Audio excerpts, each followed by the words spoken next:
Being strong women, and welcome to Tuesday Talks with Teena, a weekly intentional fitness focused self-care. Each week we're going to take inventory on our current habits and look at our consistent routines and try to develop those if we don't have them, so then that way we can live a healthier lifestyle. And we're doing this all during our lunch break.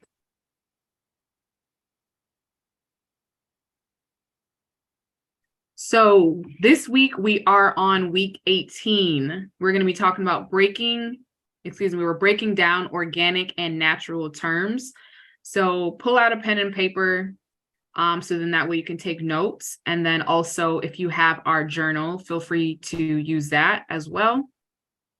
If you have not downloaded it yet, it should have come with your registration link for you to download it.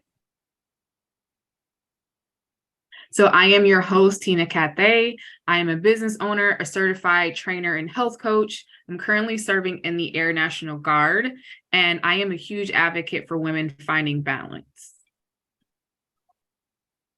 So a disclaimer, I am a certified personal trainer, but I am not a medical professional. So before you start anything new fitness-wise, I do advise that you consult with your primary care physician before you start anything new. Funding disclaimer. Funding for this initiative is provided in part by Mission Ambition LLC and Teena Cathay Lifestyle and Fitness LLC. Also, we have many military women participating in this series thanks to the Michigan Department of Health and Human Services through the Community Mental Health Block Grant. And then in Association of Michigan, they're providing additional funding through this initiative through a federal community mental health block grant and a substance abuse prevention and treatment block grant, supporting women better and strong. All right, just a couple of guidelines. Please be respectful to everyone talking.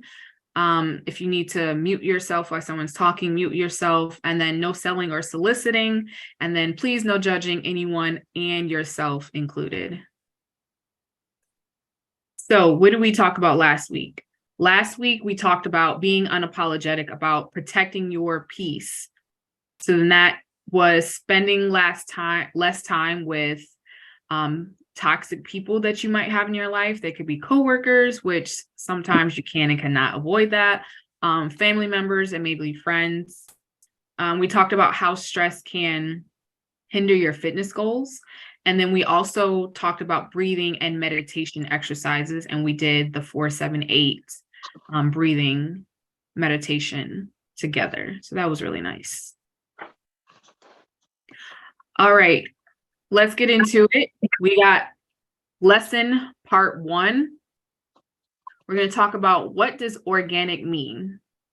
So what is the definition of organic? So this is from Oxford Languages, and it's pertaining to food or farming methods. So it is produced or involving production with the use of chemical fertilizers, without the use of chemical fertilizers, pesticides, or other artificial agents. So that means you're farming in super clean soil. You're not spraying or putting any kind of chemicals on whatever produce that you're trying to grow.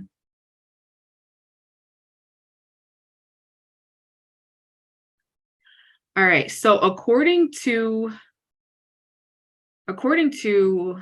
Precision Nutrition, organic does not mean animals or grass-fed, humanely treated, or free roam pasture. So that means the animals are not going to be locked up in cages. They're going to be able to roam free. If there's grass out, they're going to be eating that grass, and they're not going to be fed anything outside of the normal feed that they're supposed to be eating. And then organic doesn't necessarily mean healthy. So I do want you to take note of that. A lot of people tend to think that just because they're eating organic does not mean that it's automatically healthy, low fat, low in sugar, or unprocessed. Because there's certain foods that you can get that are organic that are not healthy. So you have donuts, pizzas, ice cream, things like that, that can also be organic, but eating those things often is not necessarily healthy. Yes, I can go back and share the definition again. And then again, too, if you guys have any questions, please feel free to ask during the talk as well. So I'm gonna leave that up there. Thank you. Yep, you're welcome. Let me know when you're all set.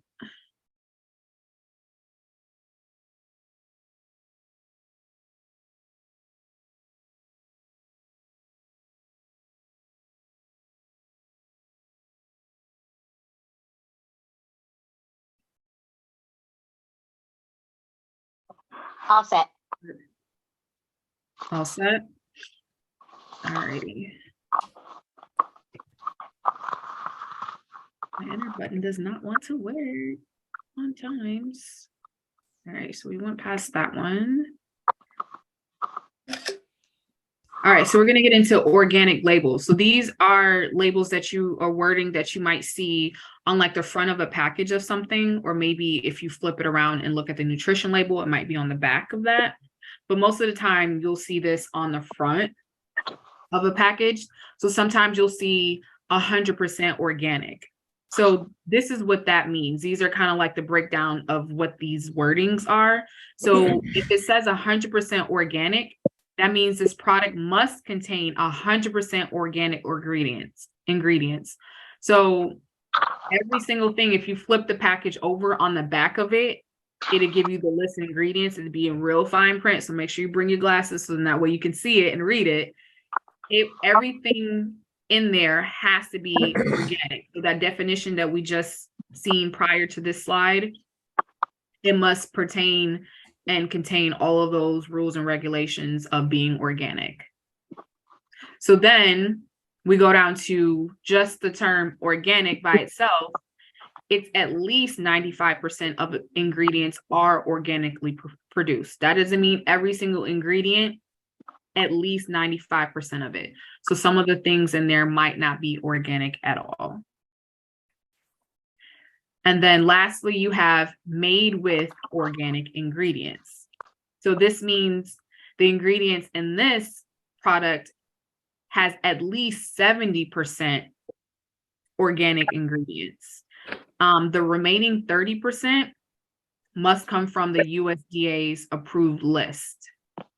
So it doesn't mean that they can throw anything in there, but there's a list. If you go on the USDA's website, there's a list of approved products, and it does change and vary. They do updates.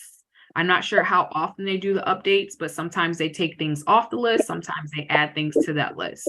So just so you kind of have an idea, you got 100, 95, and then 70. Anyone have questions about anything on this page? Yeah, who keeps the USDA, accountable? That is a great question. So the USDA, there's the USDA, there's FDA, and then there's FIS. I think that's the acronym for it, FIS, I believe, and I might be missing a letter. But there's all different types of tests and whatnot that they run. But in regards to the labeling that goes on organic, the USDA does not necessarily do that labeling, but they're the ones that does the list as far as what can go in food. So there's different tiers, and we're going to talk about that in, I believe, the third part of the lesson today. So there's like 3 or 4 different companies that kind of come together to create these lists and policies and regulations. That's a great question, though. I hear it's pretty rigorous to get that, the company that I'm a consultant for. Mm-hmm. Yeah, I don't think they have the organic. They have like the gluten-free, but all of those things, like they have to really qualify and prove that. But my question is who keeps them accountable? Like, do they continue to test their product? I know there's, in-house testing, and then there's third-party sources. So it just, it kind of makes me wonder about all these rules and regulations and how much they are really adhered to once they're established. Do you know what I mean? Right. So if you're a farmer and you're established, if you get that green light to say that your stuff is organic, they do testing every so often. It's like you can't just have that stamp one time and then you're good to go. So they do hold them accountable by continuously go every so often. I don't know how often, but they do go back and test their crops, test their soil to make sure that they are compliant with the organic standards. That for sure they do.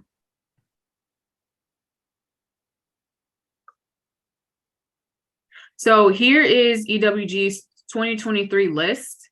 Sorry, it's a little fuzzy, but if you want to take a snapshot of this, or if you just Google EWG's 2023 Dirty Dozen and Clean 15. So what they do every year, they go through and they test their these different fruits and vegetables. So it is, how many do they test? They do 46 of the most popular fruits and vegetables. So what they do is they wash and peel them just as you would do at home, and then they test them for pesticides. So after they do that, this is the list that they come up with. So this guy was really popular, I want to say back in the early 2000s, like the Dirty Dozen, Clean 15. These are the foods that you should eat. These are the ones you should kind of steer away from.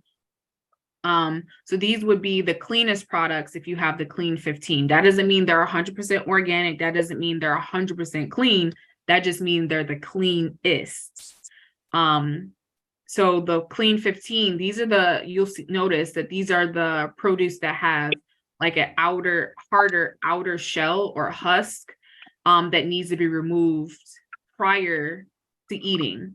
So then if these are sprayed with any kind of chemicals, it's just a little bit harder for those chemicals to penetrate, or they're not going to penetrate as quickly or as much as the Dirty Dozen, the blue side.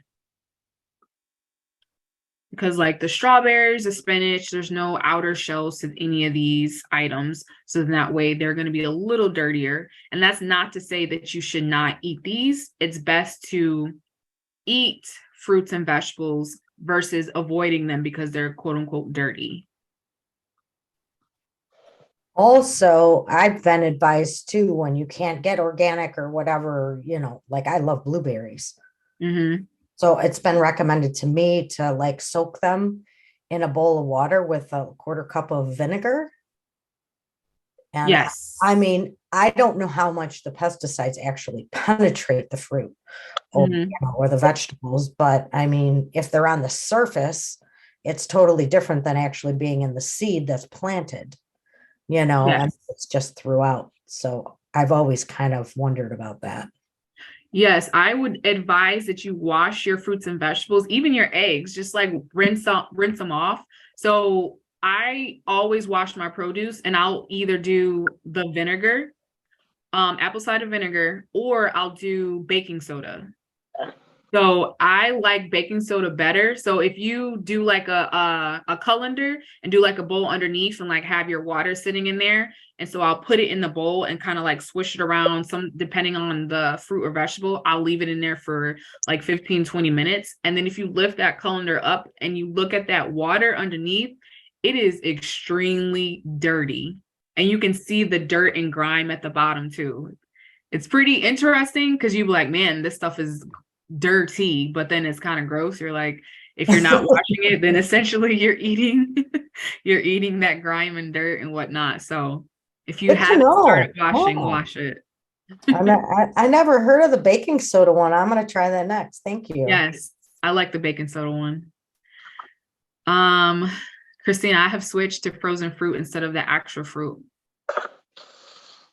Either one is fine. I like using the frozen when I do smoothies, and my daughter, she likes frozen berries. So she'll kind of let them melt a little bit to where they're mushy. So we do both in the house, like either frozen fruit or like fresh berries, because she likes to just go in the fridge and get her berries too. So I really have to make sure they're washed and ready to go, because she'll go in and just start munching, which is good. All right, so let's get ready for our journaling prompt. Your first journaling prompt is eating organic foods a big deal to you? Why or why not? We're going to take a few minutes and then we'll come back and talk about it.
All right. Who would like to share?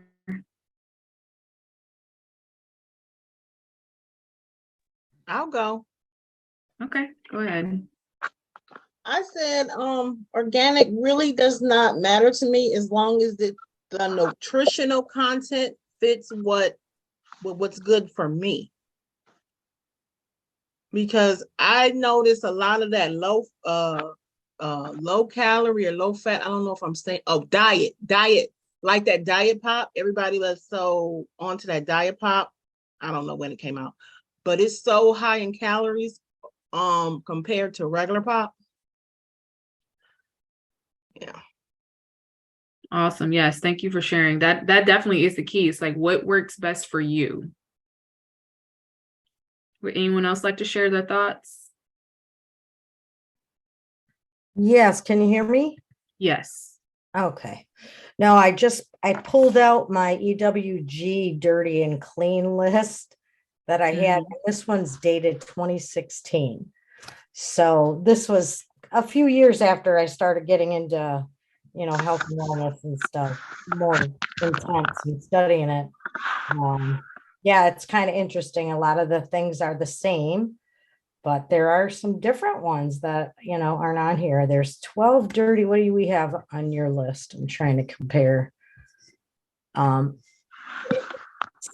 it's important to me. I'm kind of like Christina said. It's like I try not to get myself pulled and dragged into these diet and good versus bad or clean or dirty. But I think it's good to know and be aware of this stuff because a lot of people just aren't educated on it. And Yeah. I'm just glad that you updated my list for the clean and unclean. So anyways, thank you. Thanks, Sue. I'll share. So I think what's more important to me is where some of the items are sourced, or knowing like where it comes from, or like I'm live in an area where I'm learning that I can get things locally, and like I know the people, and farmers markets, the people will tell you what they fertilize their produce with, or if how they do that. Nice. So I think in sourcing and packaging is important too. Like doctors will tell us, well, my doctor will say like there are things in packaging that is an endocrine disruptor. And so organic is beneficial because you're not putting chemicals in your body to cause inflammation. Mm. No, those are very great points.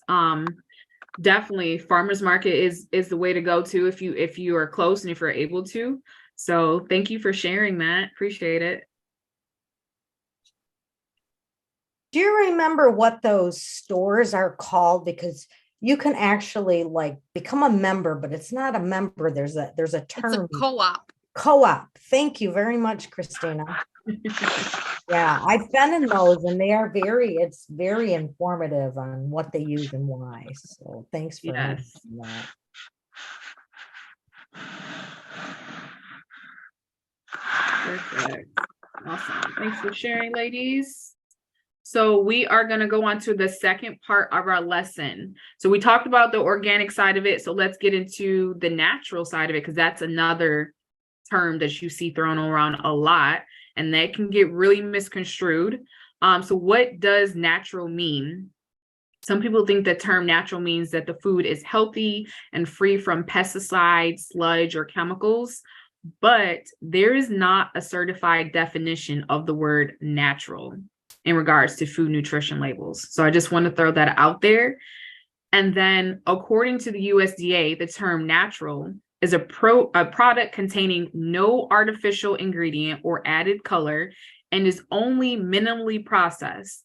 Minimal processing means that the product was processed in a manner that does not fundamentally alter the product. So that's what the term natural means.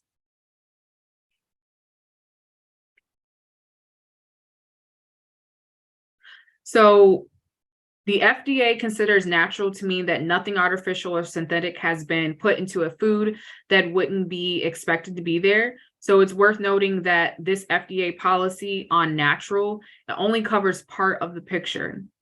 It is not meant to address food production, processing, or manufacturing methods, and it's not indicative to foods, nutritional or health benefit. So you know how like we talked about organic, and they're doing just that. They're making sure that the manufacturing process is good, the production of the food, how it's grown. That's not the case with natural food items. So what you have on this on your screen right now is artificial flavoring sources. Excuse me, not artificial. So there are artificial flavoring sources, and then you have natural flavoring sources. So if the flavoring agent comes from one of the following sources that you see on your screen, it is considered natural. So that means it's closer to its natural state, or it is coming directly from that natural state. So you have your spices, your fruit juice, and vegetables. You would see some of these terms on the back of the nutrition label if you flip it over. So if you're seeing natural flavoring, then that means that it's coming from these sources here. If you see artificial flavoring, that means that it is produced in a lab. Scientists are putting it together and creating these flavoring sources. Now, you would think that grapes, seedless grapes, just like seedless watermelon, because it has no seeds to it, would not be natural. Those are more modified. Yes, they are. But you know, there are a lot of fruits and vegetables that have been modified. So like tomatoes, bananas used to have way more seeds than they do now. So that doesn't mean that it's unhealthy. Again, because years down the line, like the soil has changed, the growth methods has changed, so we kind of had to adapt. And scientists have found a way for certain fruits and vegetables kind of like survive through the changing of climates that we've been having. So that, I hope like that still doesn't deter you. When I found that, I was like, oh, that's interesting. And then a lot of people do still try to find like the grapes with seeds, the watermelons with seeds. I have seen some at various fruit markets. So if you're looking for those kind of things, definitely check out like You guys mentioned the co-ops and your local fruit markets to see if you can find those things with seeds. Does anyone And I have have been, questions and I about haven't seen natural it. flavoring? What was that? I have been looking and I have not seen the grapes, so I stopped eating grapes. I found watermelon. I went to Eastern Market, I think it was maybe last year, a year before, and I found watermelons with seeds in them. But I don't necessarily like watermelon, so. Okay.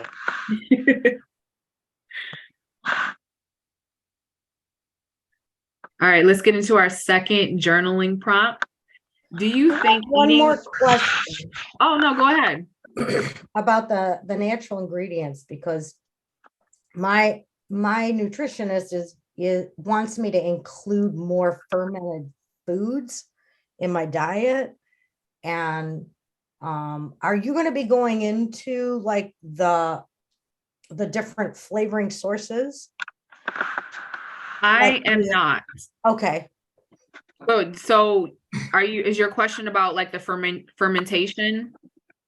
Yeah, because I mean, they all use different, I shouldn't say all, but several of them use different things like in their brines to hold, to keep them fresh. And Yes. I'm sensitive to MSG. So that there's MSG and Pringles potato chips and all kinds of stuff for preservatives. But I'm just now, that's my new mode of research is for fermentation products. So I'm glad that it's on your list here of, just being aware of what is in there. Yes. So in regards to fermentation, if it is not in the refrigerator, don't consume it. If you're looking for fermented foods, it should be refrigerated. Your fermented foods need to be refrigerated. So that will help you a lot. There's a section now, which the stores have really been doing a good job from separating certain things. So I usually go to, there's a section, the store I shop at, they have fermented foods that are refrigerated. So you can get your sauerkraut. It's actually good to kind of like throw whatever portion you need into your food and mix it up. And to make it a little tangy, add a little different kinds of flavor, outside of just eating like sauerkraut and sausages. But there's also different drinks now. You got of course, your kombuchas. Drink those in moderation because the sugar content is a little high. But if you need to get that fermented foods every so often, kimchi is good. So those all should be refrigerated. You'll see fermented products on the shelf. But if you're needing that fermented, I would suggest getting it refrigerated. It should be refrigerated. Because I've been incorporating more fermented foods in my diet as well. A great question and good point, Sue. Would you consider olives? Because they're not usually refrigerated. They can be. Yeah, I always thought they were fermented, but I need to look at the label and see what they're what. Yep, they can be. Anything you're looking fermented, if it's not in the refrigerator, if you're specifically trying to get fermented food, you want it to be sitting in that fridge, in that fridge area. Right. And just I didn't know why he kept wanting me to eat these fermented, but it helps with my digestion and pooping. I mean, I don't know if anybody else has problems, but I've had problems my whole life with constipation. So I'm like, I wish I would have known this years ago, Yeah.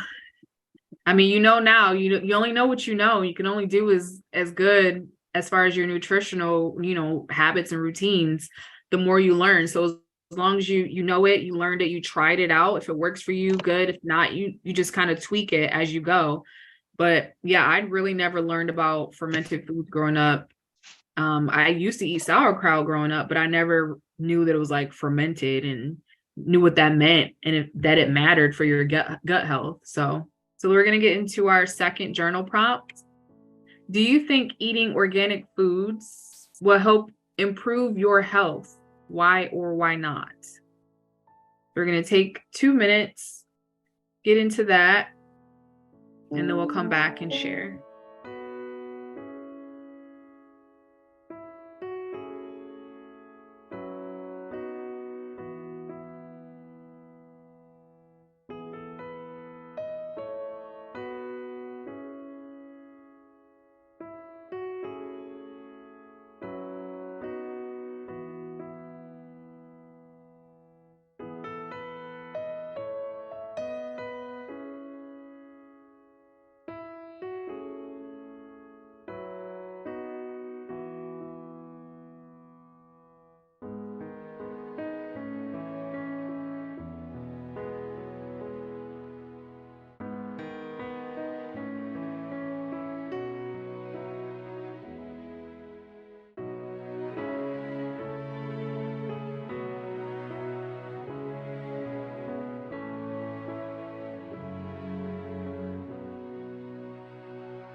All right. Who would like to share? I added if it's truly organic, I'd say yes, because there's no pesticides added, making the item more healthier. Awesome. Thank you. Anyone else like to share? You know, I always got something to say, Tina. Go ahead.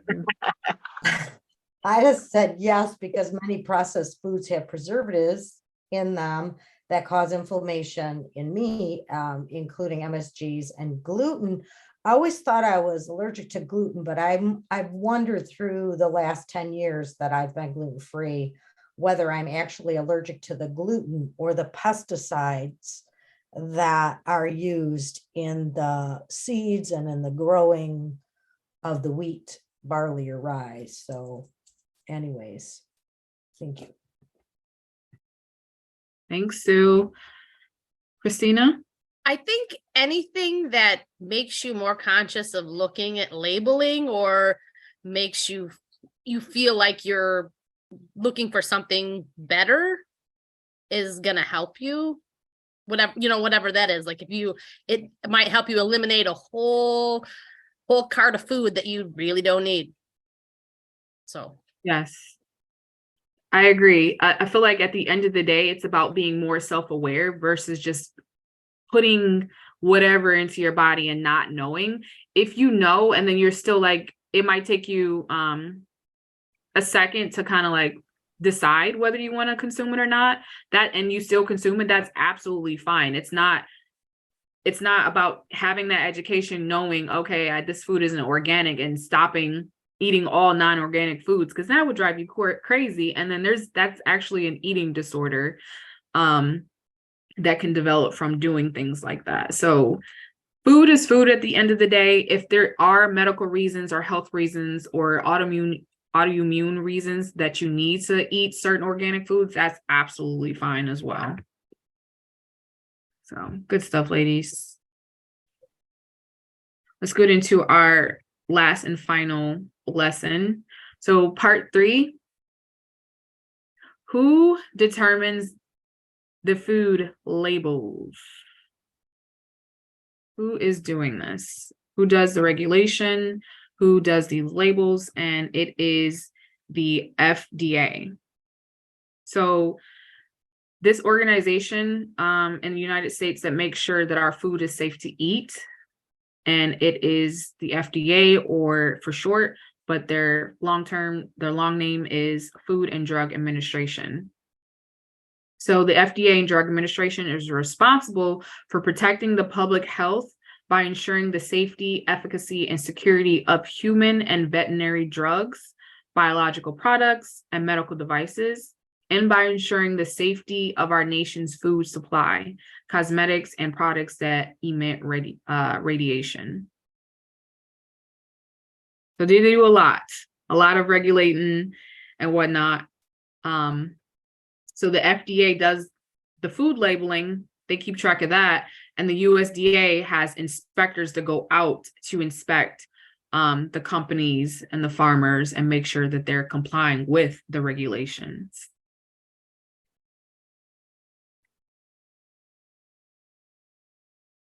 So here are the things that the FDA regulates.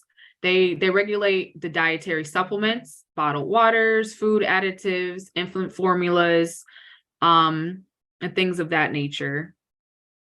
So if you're looking at the labels of your food, just know that it is being regulated. Again, as I stated earlier in the beginning, it varies. Some stuff can be removed depending on if the regulations change. Sometimes the regulations are a little looser in some things are a little tighter. You probably already know here in the Western, our regulations are not as tight as other countries, which is crazy, but I mean, it is what it is. There are nonprofits that fight for tighter regulations on the foods and what's allowed in our food, especially like for our kids with development and whatnot. So things are changing, things are getting a little bit better, but it's step by step, right? Did anyone have any questions about like the regulations and whatnot? So I do want to note that it's not just what you ingest through your mouth, it's also what you put on your skin and also in your hair. So your shampoos, your conditioners, your lotions, and things like that. What was that? Perms. Perms on both sides, Caucasian and African American. Yes, all those kinds of things. A lot of those products, makeup has chemicals, your chapstick, your lip gloss, Deodorant. yes, deodorant, aluminum packed deodorant, all that. So all this stuff is being regulated. It has definitely changed. Because now there's aluminum free deodorant. Now there's like natural deodorant and whatnot. So just kind of pay attention to those kind of things. And if you are having any kind of issues with digestion or skin, or you just having some kind of irritation, maybe look at your products and see what you're putting on your skin and in your body and kind of play around with those things. You can kind of do like an elimination, like take some stuff out and then slowly put it back in to see what's affecting you and how it's affecting you. Yeah, and my nutritionist says you're not what you eat, but what you absorb. I like Because that. a lot of things, like with certain vitamins, you can't absorb it without another vitamin. They work in tandem and so on and so forth. And I mean, there's so many variables and whatever. But I did learn from that Swedish company that I'm a consultant for about how, like, it's like 20 seconds. Like when I put something, if you put something on your lips, it takes like 20 seconds for it to hit your bloodstream. You know, Wow. that. So it's crazy.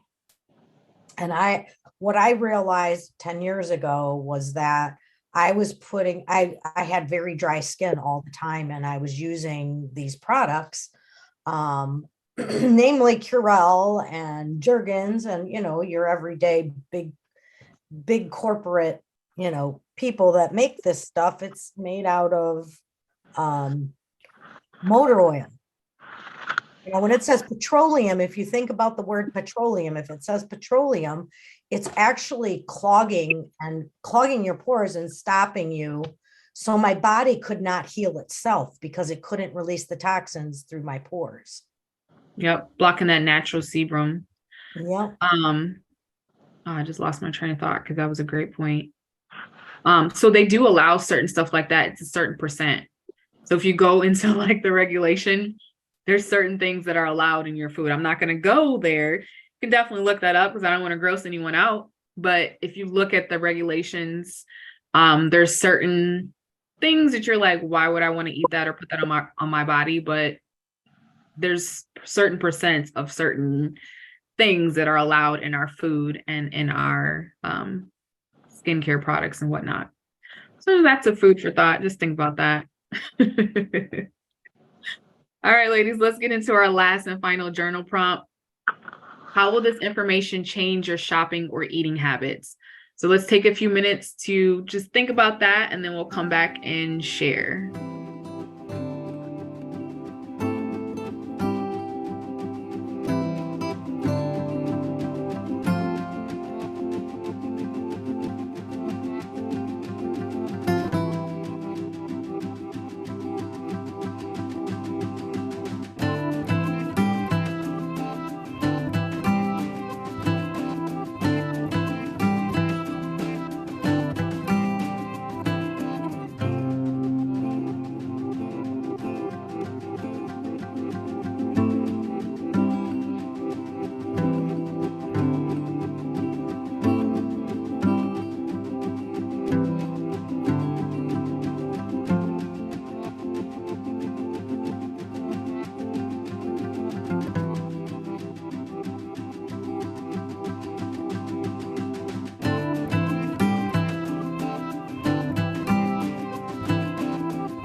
All right. How will this information change your shopping or eating habits? Who would like to share? It will have me reading more if I choose to on the things that I really am in need to inquire on. But I would definitely be making sure I wash everything properly, whether it's vinegar, baking soda, and peroxide, and then storing them immediately after they're dry, like fruits and vegetables. I'll definitely let them air dry, but make sure I put them away afterwards properly.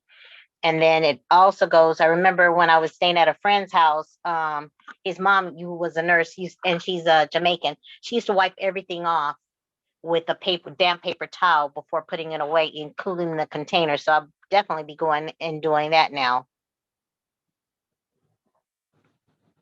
Perfect. Thank you, Carmesita. Anyone else like to share?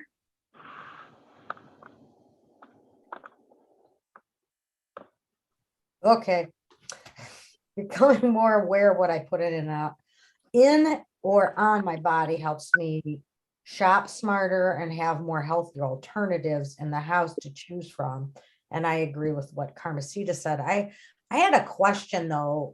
Once I learned how to clean the fruit with the vinegar, now I'm going to try the baking soda. But my question is storing it, because this person who told me about the vinegar, she said put it in a mason jar, dry it. And I tried it, like cutting up tomatoes and putting it in a mason jar, or not tomatoes but strawberries, and they just became mush, which totally makes sense because they start to oxidize as soon as you cut into them. So then with the blueberries, I realized they needed to be drier. And instead of using the paper towel, I would just get out a clean kitchen towel and dry them on that. And that seems to work, but they seem to stay okay without the lid on or off. Does anybody have a recommendation, like with keeping them sealed as opposed to keeping them in open air? If you go on Pinterest, Pinterest has a good thing that when you put in that kind of information, and it tells you what kind of containers is best for it. But I would definitely put a paper towel underneath it. I was going to say the same thing. That's what I've been using is Pinterest, and you'll see different accounts. They'll show you different ways to store your fruits and vegetables. Some people put them in water in a mason jar. Like if you slice the bottom of like celery and you set it in water. Even with like, we always have cilantro, like fresh cilantro. So I'll wet a paper towel, wrap the bottom of the stems in a paper towel and put it in a Ziploc bag, and it keeps it fresh like that. Because you notice in the stores, they're constantly every so often watering the herbs and whatnot. So that's a good way to keep it watered essentially. So then that way it's still fresh. But yes, definitely for sure, Pinterest is a good way to go to check out that kind of stuff. But Susan, when you see them getting mushy, just go ahead and put them in the freezer and freeze them, and then you can just put them into your smoothie so they don't go to waste.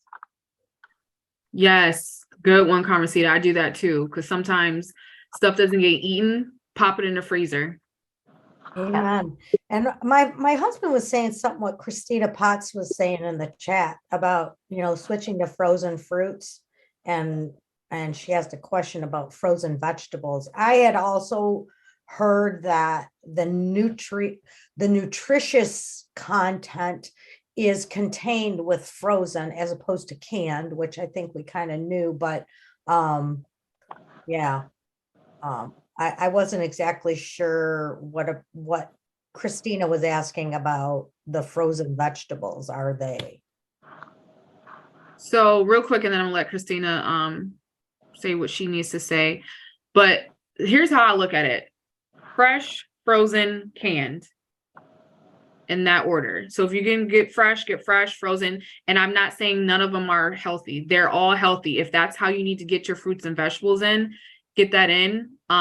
You don't necessarily want to eat fruit out of the can, but at the end of the day, it's like when we make our emergency packs, I'm getting canned fruits and vegetables or whatever to keep for emergency just in case, like COVID. So now I'm like, okay, I got to use these cans up before they expire. But I would prefer you to start with fresh. Frozen is not bad. you can even get fresh, chop it, clean it, chop it, and put it in the freezer, and then freeze it and use it for whatever you want to use it for. But just try it at your best to get your fruits and vegetables in. Christina. I was just gonna say what Carmen Cia had said about put it in the freezer when it starts to get mushy. I haven't found a real solution to keeping blueberries from getting mushy other than layering them in paper towels. Dry them really good and then put them in paper towels. It makes them last a few days longer. Yeah. Yeah, same. Like they just tend to get mushy. Like what I'll do after if I don't have time to let them like sit out, like I'll dually use my the drying rack for dishes. I'll put my fruits and vegetables in there too. So I'll if it needs a paper towel at the bottom, I'll put a paper towel, let them air dry, and then I'll put them like in a container or whatnot. Or sometimes I'll clean out the container they come in, and I'll put a paper towel at the bottom of the container and put them back in the fridge and let them, as they drying and dripping a little bit, they'll have that paper towel at the bottom.